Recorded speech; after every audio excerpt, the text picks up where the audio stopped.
tardes, ¿cómo están? Bueno, les quería contar que el fluir hacia una vida mejor nunca fue una cosa fácil. Nuestras historias se van formateando a partir de los episodios que vamos viviendo. Yo quería contarles que mi familia es una familia uruguaya, que le encanta tomar mate. Con mis viejos nos comemos todo, jugaban con nosotros y juegan siempre. Con mis hermanos, con mi hermana aprendí a bailar porque es una diosa de la danza, y con mi hermano aprendí a cuidar y a conversar.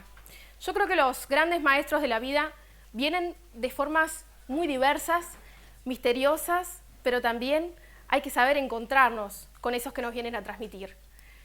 Cuando yo tenía 6 años, iba a una escuela privada y una compañera me dijo que Dios no quería a los negros, cosa que me generó un doble problema. Primero, porque yo no era negro, ¿no? Tenía ya ahí primer problema de género, digamos, donde justamente una de las cosas fundamentales para mí era esto de ser nena. Y la segunda cosa fue que si Dios tenía un problema conmigo, ¿cómo se lo iba a venir a decir a Karen? ¿Por qué no me lo dijo a mí? Eso fue terrible. Entonces me quedé pensando en eso que me había dicho, y cuando le fui a responder le dije, bueno, que si quería Dios que me viniera y me lo dijera a mí.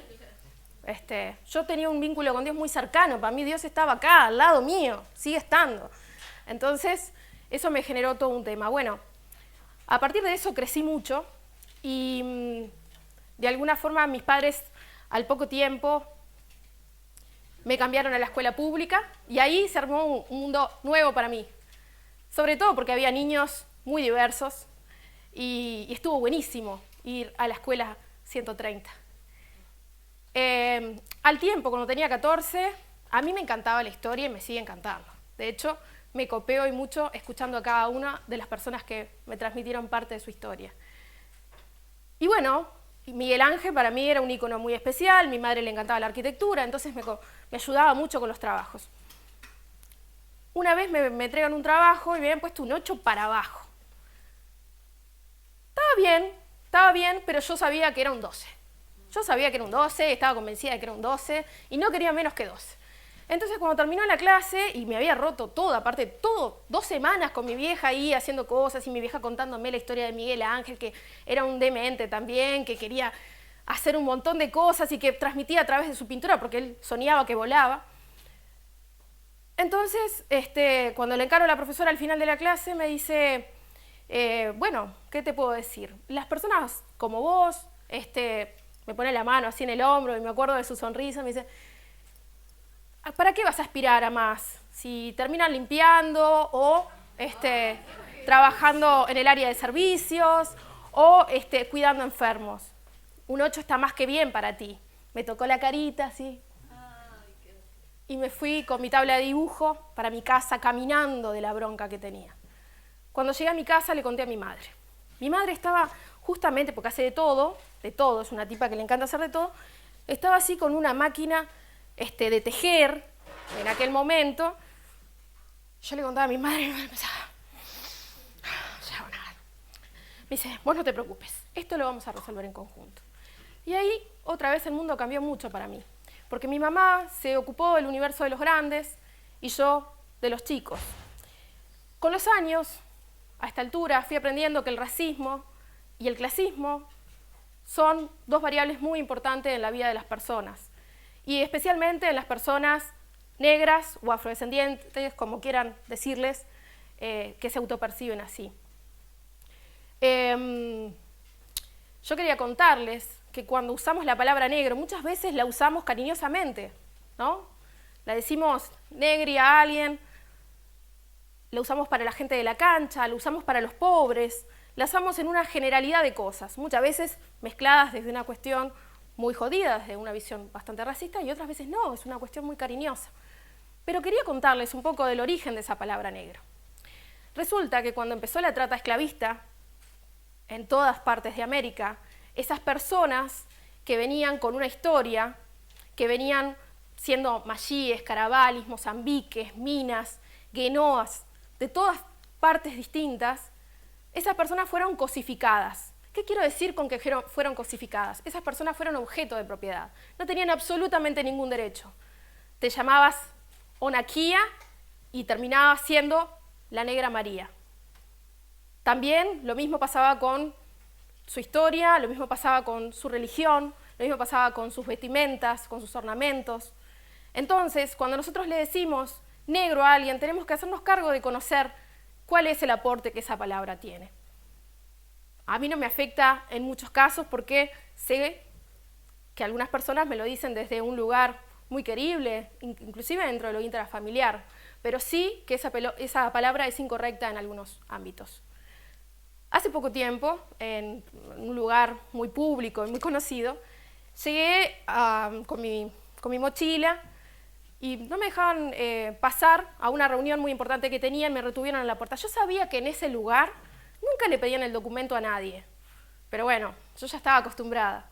Y ahí es cuando una de las cosas que les quiero decir que es para mí muy importante, toda esa trata transatlántica, lo que pasó con mis antepasados, y todo eso tiene que ver hoy conmigo. ¿Por qué? Porque todavía esos prejuicios, esos estereotipos persisten en nuestra sociedad, lamentablemente. Pero más allá de eso, yo no quiero actuar más desde el miedo.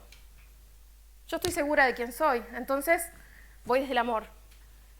Y cuando estaba con esa mochila y esa persona no me dejaba pasar, dije, bueno, a esto le tengo que buscar una mirada humorística, por algún lado. Entonces dije, ya sé por qué no me dejas pasar. Porque tengo la mochila sucia, no saben lo que era mi mochila, estaba deshecha.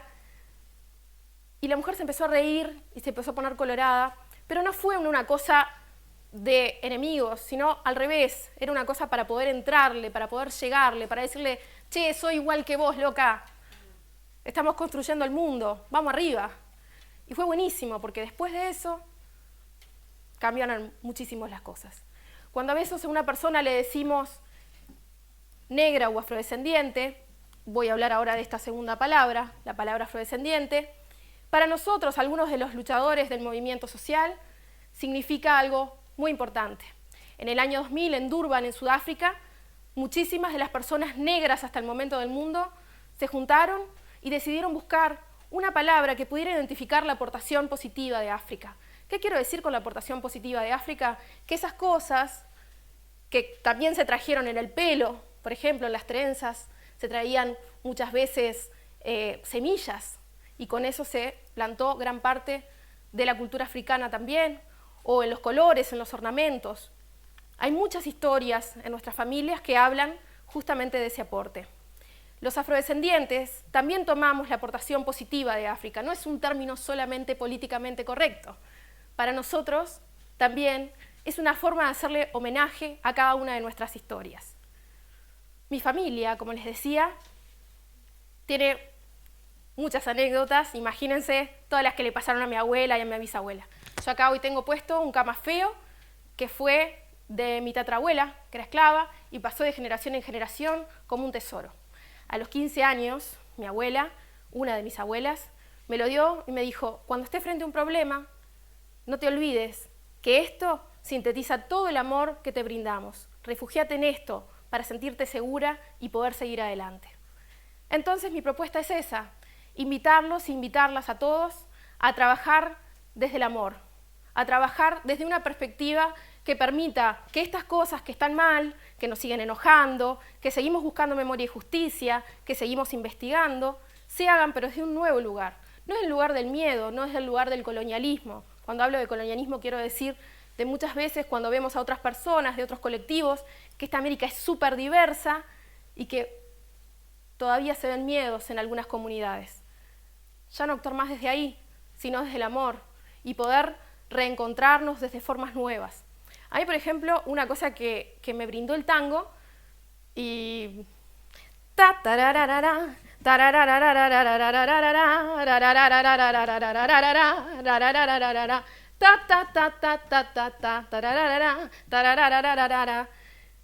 ese abrazo con otro sin importarte nada, el poder agarrar y decir, soy mujer, sí, dejo que me lleven, pero también puedo llevar, entonces aprendí a llevar. Me permitió abrazarme con cualquier persona y me hizo perder un montón de miedos. Yo creo que las danzas también tienen esa cosa terapéutica de curarnos dolores del alma. Es por eso que quiero presentarles a mi proyecto, que se llama Cadencias, que lo voy a presentar en el mes de diciembre, que es una forma más de poder contribuir a ese aporte de la abuela, del abuelo, de nuestros tíos, de nuestras diversidades. Por suerte, América Latina se compone de diversidades maravillosas, aportes celtas, fenicios, aportes de las personas armenias, judíos, pueblos originarios. Realmente la aportación es impresionante, ni hablar de las culturas europeas que también trajeron gran parte de ese aporte. La propuesta es que las cosas las resolvamos desde el vínculo, desde el uno a uno, desde el poder encontrarnos con el otro para trabajar esa cuestión que nos enseñaron muchas veces asimétrica y que cuando a veces caminamos y nos encontramos con una situación, olvidemos y tiremos a la basura el prejuicio y nos podemos encontrar de esta cuestión humana que tan necesaria no es en el día de hoy. Cadencias, la apuesta que tiene es a justamente movernos en nuestras identidades. Las identidades no son una cárcel, son un maravilloso encuentro con uno mismo que nos permite todo el día reconfigurar nuevamente nuestra propia historia. Entonces, tenemos esa oportunidad, tenemos la oportunidad de poder ir construyéndola. Me gusta el yoga, me gusta el tango, me gusta conocer la historia de mis abuelos, pero siempre como un eslabón de una gran cadena, la cadena entre el pasado y lo que fue, y no cometer nunca más los errores de lesa humanidad como lo fue todo lo que pasó con la trata transatlántica y lo que hoy todavía vivimos los descendientes de africanos en América Latina como un prejuicio. Eso ya no más. Ser parte de un presente con alma, mente y cuerpo desde el amor. Yo creo que el propósito de ese Dios que está por acá, de esas abuelas, de esos tíos, de esa gente que anda acá en la vuelta, no tiene que ver solamente con algo aislado. Nuestra diversidad tiene un gran propósito. La pregunta es, ¿para qué es esa diversidad? Los invito a redescubrirla todos los días y a configurar el camino del amor para poder encontrarnos entre todas y todas. Muchas gracias.